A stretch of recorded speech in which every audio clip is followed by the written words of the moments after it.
Hello friends, Urdu series में खुश आमदीद।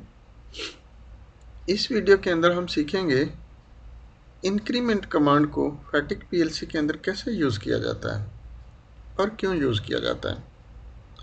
तो सबसे पहले हम अपना WinProLabs सॉफ्टवेयर खोलते हैं और इसके अंदर हम अपना एक नया प्रोजेक्ट क्रिएट करते हैं जिसको हम इंक्रीमेंट का नाम दे देंगे। INC कमांड एडिट करेंगे। इसको सीरीज़ कौन सी है यूज़ करेंगे, पॉइंट कितने हैं इसके, उसके बाद इसका मॉडल कौन सा है और इसको ओके कर देंगे और इसको भी ओके कर देंगे। तो हमारा ये एक इंक्रीमेंट कमांड का जो है प्रोजेक्ट क्रिएट हो गया। अब यहाँ पे मैं इसका एक कोई इनपुट ले लेता हूँ x0 का और उसके आगे हम जस्ट एक फंक्शन लगाते हैं जिसको हम 15 टाइप करेंगे तो यहाँ पे आपको इंक्रीमेंट मिल जाएगा। तो इसको ओके कर देंगे और यहाँ पे हमको कुछ डेटा रजिस्टर देना पड़ेगा जिसके ऊपर हम अपनी वैल्यू सेव करना चाहते हैं। अगर आप थोड़ी देर यहाँ पे रुकेंगे तो नीचे सब डेटा जो आपको शो करा देगा कि आप C के ऊपर भी करा सकते हैं, R के ऊपर भी करा सकते हैं, D के ऊपर भी करा सकते हैं। तो मैं D ले लेता हूँ, D0 के ऊपर हम इंक्रीमेंट करवाते हैं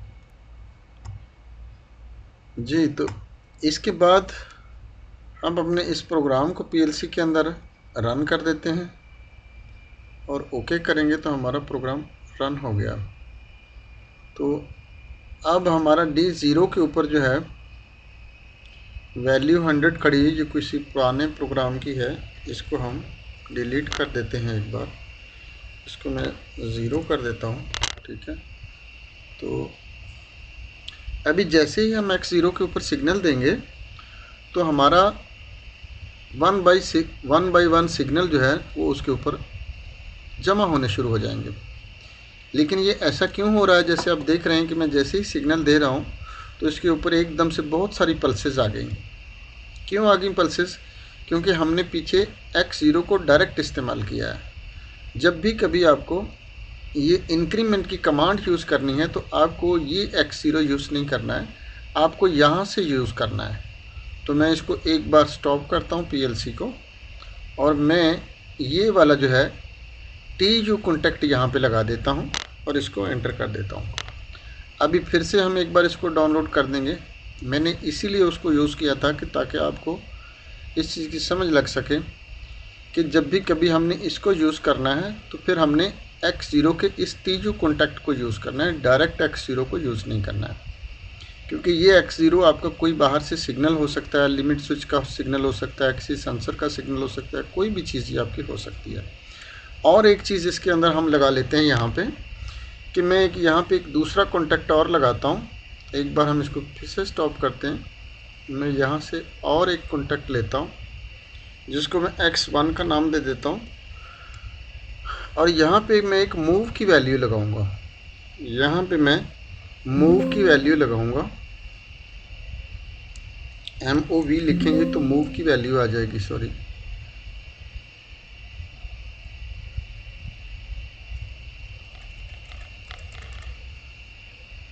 यहाँ से भी आप 8 नंबर टाइप करेंगे तो तब भी इसकी ये बिट आ जाएगी। तो यहाँ पे आप क्या लिखेंगे, 0 लिखेंगे। 0 को हम मूव करवा देंगे अपने D0 के अंदर, क्योंकि जब भी हमको उस वैल्यू को अपनी को रीसेट करना होगा तो हम क्या करेंगे, फिर हम x1 का बटन दबा देंगे।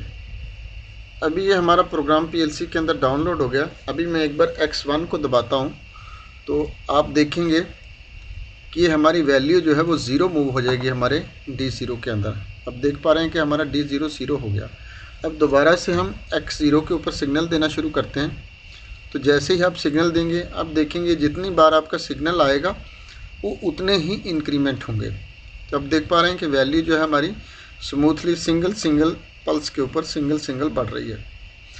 तो जहाँ तक जितनी आपको वैल्यू चाहिए होगी उतने आप काउंट करने के बाद अगर उसको 0 करना चाहते हैं अपने इंक्रीमेंट को, तो आप जस्ट x1 के ऊपर जब सिग्नल दे देंगे तो आपकी वैल्यू जो है वो ज़ीरो हो जाएगी डी ज़ीरो के ऊपर। तो इस तरीके से आप जो है इंक्रीमेंट की कमांड को फैटेक पीएलसी के अंदर यूज़ कर सकते हैं। प्रोग्राम जब आप बनाएंगे किसी जगह में अपना, तो अपने लॉजिक के हिसाब से इसको यूज़ कीजिएगा। इसका पर्पस मैंने आपको समझा दिया है कि इसको कैसे यूज़ किया जाता है। आपको कोई भी वैल्यू किसी जगह में काउंट करनी है, इंक्रीमेंट यानी करना है सिग्नल को, कितनी बार होगा वो आपके काउंट आपको बता देगा। फिर जब आपको उसको ज़ीरो करना है तो आप एक और बिट लगा के उसके D0 के जिसके ऊपर आप इंक्रीमेंट करवा रहे होंगे उसके ऊपर आप पुश कर देंगे, तो उसके अंदर वैल्यू आपकी ज़ीरो हो जाएगी। तो उम्मीद करता हूँ दोस्तों इसके अंदर आपको अच्छे से समझ लग गई होगी इसकी। अगर फिर भी किसी चीज़ की समझ ना लगी हो तो आप मुझे ईमेल कर सकते हैं या वीडियो के एंड में कमेंट कर दीजिए। मैं एज़ सुन एज़ पॉसिबल जैसे ही होगा मैं आपको रिप्लाई दे दूँगा। So thanks for watching. अल्लाह हाफिज़। अपनी दुआओं में याद रखिएगा।